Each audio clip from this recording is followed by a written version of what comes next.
Hello guys, I'm Hana Nurshifa Fadila, and today I wanna review the novel of The Adventures of Tom Sawyer. The author is Mark Twain. The genre of the book is children's literature. The novel is non-fiction. The level of difficulty is just right, and the number of pages is 232 pages. The beginning. This novel tells the story of Tom Sawyer, a naughty boy but smart, clever, and hurt kind orphan. He lives with his aunt on the bank of Mississippi River. Tom often does things that make Aunt Polly angry and punish him. Aunt Polly thought it was the best parenting for a naughty boy like Tom. Even though she loved his dearly, the affection should not shown openly or clearly. But whenever she compliments something that Tom does well, the compliment must be followed by word "but," so that the fearless child doesn't spoil.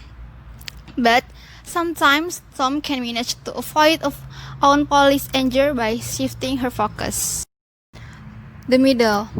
Tom asks Huckleberry Finn to accompany him to see ghosts on Sundays, because he assumes that on Sundays, Ghost will not reveal himself and he wants to make sure.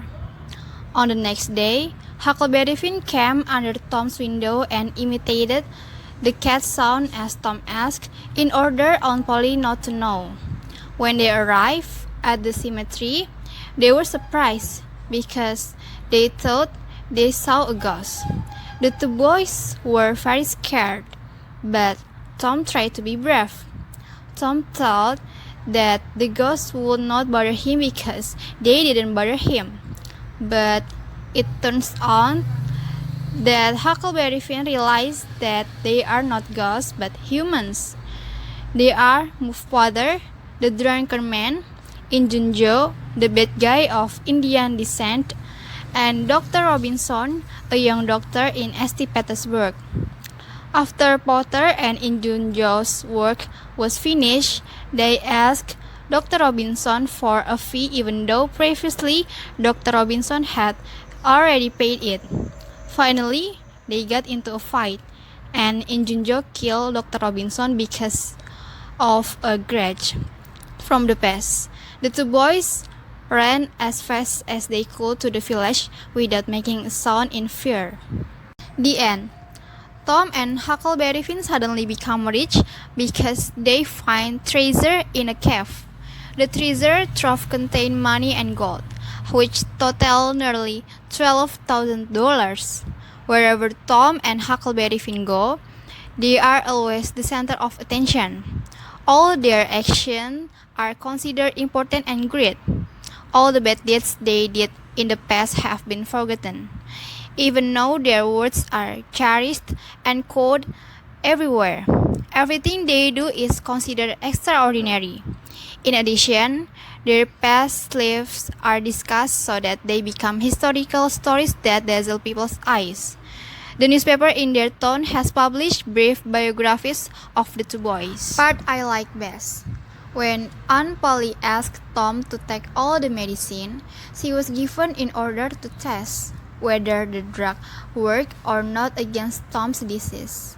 But Tom actually pretended to be cured because he was tired of being demanded to take various kinds of drugs that were not necessarily compatible with his illness.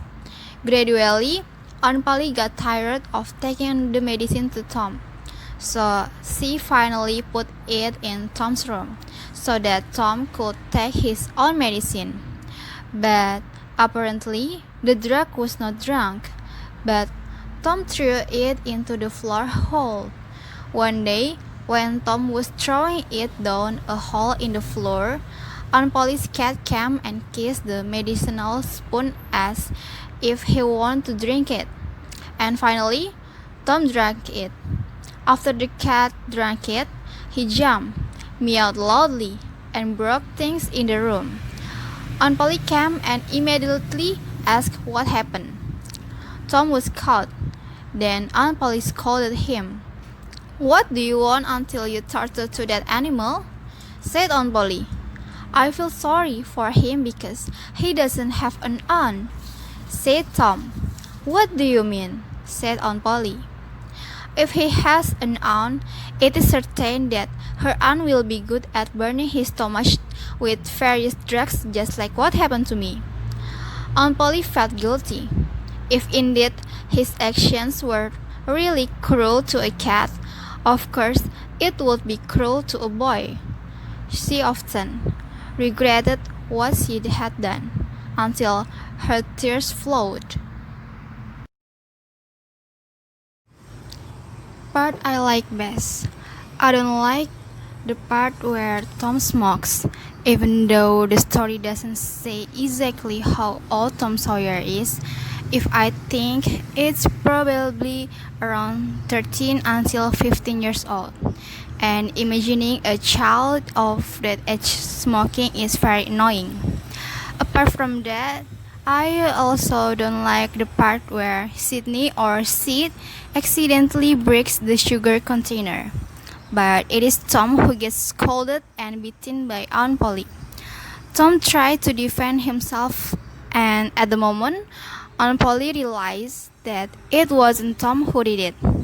So she should have persuaded him for the punishment she had inflicted on Tom. But she remembered that such persuasion might be misinterpreted by the brat. Then Tom moved into the room, weeping bitterly. He felt that actually her own Polly really loved him and certainly regretted his actions. Tom was so sad until it made Tom had bad intentions of committing suicide. Who are in the story? There are Tom, naughty but smart and clever. The second, there are Aunt Polly, firm towards Tom, but actually she really loves Tom and doesn't have the heart to give punishment. She's diligent in worshipping, likes new knowledge and discoveries, and she likes to read. The third one, there are Ben Rogers. He likes to scoff at Tom. The fourth one, there are Sydney, or you can call Sid, stepbrother Tom. He is patient, calm, diligently helps Aunt Polly, but sometimes he is nosy. He likes to remember or take notes in Tom's bed to take the advantage of him if he needs. And the last one, there are Becky Thatcher, is the girl Tom likes. The character I like best and the reason. That is Tom, because even though Tom was a naughty boy, actually he was quite smart and clever. Like when he was sentenced to pain by Aunt Polly. His friend Ben Rogers comes and taunts him. But with his clever, Tom actually made his friend beg him to give a chance to pain. And when Tom and Huckleberry Finn will sign an agreement using blood, Huckleberry Finn was about to use a pin to stick it into his finger but was forbidden by Tom because Tom say, "Don't use a pin, because the pin is made of copper which might rust. Here, use a needle made of pure steel. It's not dangerous." Next, the character I like least and the reason is Sydney or Sid, because Sid is a snitch. Like when Tom wanted to sleep but Tom didn't pray first. Sydney didn't rebuke or ask questions, but in his heart, he recorded Tom's negligence that night for him to take advantage of one day if he needed. And the last one is the lesson I learned. The lesson I learned from this novel is a naughty boy doesn't necessarily mean that he is evil. Kids will be kids. Sometimes they have too much energy, too much imagination, too much curiosity, too much nerve, and they need attention. Indeed, it's just need a special approach to deal with children like Tom. Limiting a child excessively is simply not the solution. If a child is prohibited from all things by their parents, maybe when they grow up, they will become timid or less creative or even less sociable. Okay guys, That's all from me. I think enough. I'm sorry if there are any wrong words. I hope my review is useful for you guys, and thank you so much for watching.